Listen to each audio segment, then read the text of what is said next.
তখন মদিনার খলিফা হলেন হযরত ওমর, আমিরুল মুমিনিন হযরত ওমর, রানিং প্রেসিডেন্ট, খলিফাতুল মুসলিমিন, অর্ধ পৃথিবীর বাদশা ওমর। ওমরের ছেলে আর হলেন ইমাম হুসাইন। দুইজন হলো সমবয়সের খেলাধুলার মাঠে। বাচ্চারা দেখবেন খেলাধুলা করতে যায় মাঝে মাঝে ঝগড়াঝাটিও করে, একটু গালাগালিও করে, একটু মন কষাকষিও হয়। এরকম দুইজনের ভিতরে একটু তর্ক বিতর্ক হলো। হুসাইন হযরত ওমর ফারুক রাদিয়াল্লাহু তাআলা আনহুর ছেলেকে বলে ফেললেন, গালি দিয়া বসলেন। গালিটা কি? গালিটা হলো, কথা কম ক, গোলামের ফুত গোলাম। গোলামের ফুত গোলাম যদি কেউ কয় তাহলে হেওই খালি গোলাম হয় না, তার বাপও গোলাম হয়ে যায়। ঠিক না? রানিং প্রেসিডেন্টের ছেলে, তারে ইমাম হুসাইন গালি দিয়া বসলেন, গোলামের ফুত গোলাম। এই গালিটা শোনার পর হযরত ওমর ফারুক রাদিয়াল্লাহু তাআলা আনহুর ছেলের মন খারাপ হয়ে গেল। চলে আসলেন মন খারাপ করে, চোখের পানি মুছতে মুছতে বাড়িতে আইসেই বাবার কাছে নালিশ দেয়া বলেন, বাবা, হুসাইন আমাকে গোলামের ফুত গোলাম কইছে, আমারও গোলাম বলছে, তোমাকেও গোলাম বলছে। এত বড় গালি আমি সইতে পারবো না বাবা, তুমি বিচার করা লাগবে। হযরত ওমর এই কথা শোনার পর তিনি সাথে সাথে বলতেছেন, কও কি এত বড় গালি দিছে হুসাইন? বলে হ। সাথে সাথে ওমর তিনি আলী রাদিয়াল্লাহু তাআলা আনহুর কাছে খবর পাঠালেন। আলী এই নিউজ জানার পর হুসাইনকে জিজ্ঞেস করে, কারণ হুসাইন তো আলীর ছেলে। আলী হযরত হুসাইনকে জিজ্ঞেস করে, হুসাইন তুমি কি গোলামের ফুত গোলাম বলে গালি দিছো ওমরের ছেলেকে? হুসাইন বলে, হ বাবা, আমি গোলামের ফুত গোলাম বলছি। মুসলমান কখনো মিথ্যা কথা বলে? জোরে বলেন। শিশুদেরকে মিথ্যা কথা বলানো শিখাবেন না। শিশুদের কাছে আপনি নিজেও মিথ্যা বলবেন না, ঠিক না? আসো আসো দিমুনে দিমুনে কয়া আসো, এখানে আসো, আসলে পরে তোমাকে এই দিব সেই দিব, এই ধরনের মিথ্যা কথা বইলা শিশুদের সাথে কখনো প্রতারণা করবেন, আল্লাহ নবী নিষেধ করেছেন। নইলে শিশু কালেই সেই মিথ্যা কথা বলার, প্রতারণা করার বদ আসর তার দিলের ভিতরে পড়ে যাবে। কারণ মুসলমান সব করতে পারে কিন্তু মিথ্যা বলতে পারে না।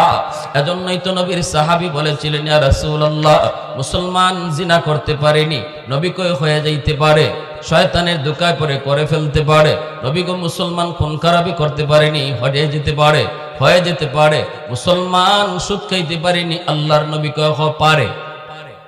আরেকবার সাহাবী কয়, নবী গো মুসলমান মিথ্যা কথা বলতে পারেনি, নবী কয় অসম্ভব, মুসলমান মিথ্যা বলতে পারে না। দেখছেন, আল্লাহ নবী বলতেছেন, হ্যাঁ সুদ খাওয়া ঘুষ খাওয়া এটাও জিনাবে বিচার হয়ে যাইতে পারে শয়তানের ধোঁকায় পড়া, কিন্তু মিথ্যা কথা রাসূল বলে এটা মুসলমান বলতে পারে না। তাহলে মিথ্যা কত বড় গুনাহ! যে মিথ্যা কথা সহজে বলতে পারে তার দ্বারা সব গুনাহ করা সহজ। পৃথিবীতে এমন কোন গুনাহ নাই যেটা সে পারবে না, যে মিথ্যা বলাতে পটু। বুঝছেন? এজন্য এটা এত খতরনাক। রাসূল করিম সাল্লাল্লাহু আলাইহি ওয়াসাল্লামের নাতি হুসাইন, ছোট্ট বালক, বাবা যখন রাগ করে জিজ্ঞাসা, বাবা হুসাইন, তুমি কি ওমরের ছেলেকে গোলামের ফুত গোলাম কইছো? হুসাইন তখন একটু নীরব, এই কথা কয় নাই যে না বাবা আমি এই বলছি ওই বলছি, ওই বানায় কিছু বলে, হ বাবা আমি গোলামের ফুত গোলাম বলছি। হযরত আলী আসমান যেন ভেঙে পড়লো। আলী এইবার বলতেছে, হুসাইন তুমি এটা কেমন গালি দিছো? একটু চিন্তা করে দেখছো নি, নিজেরা একে অপরকে গোলাম বলতে এটা ভিন্ন কথা, কিন্তু আমিরুল মুমিনিন খলিফাতুল মুসলিমিন অর্ধ পৃথিবীর বাদশা ওমর, তারেও তো তুমি গোলামের ফুত গোলাম কয়ে গোলাম বানায় ফেলছো। এ বাবা এটা কত বড় বিচার জানি হয়, কত বড় বিচার জানি ওমরের আদালতে হয়।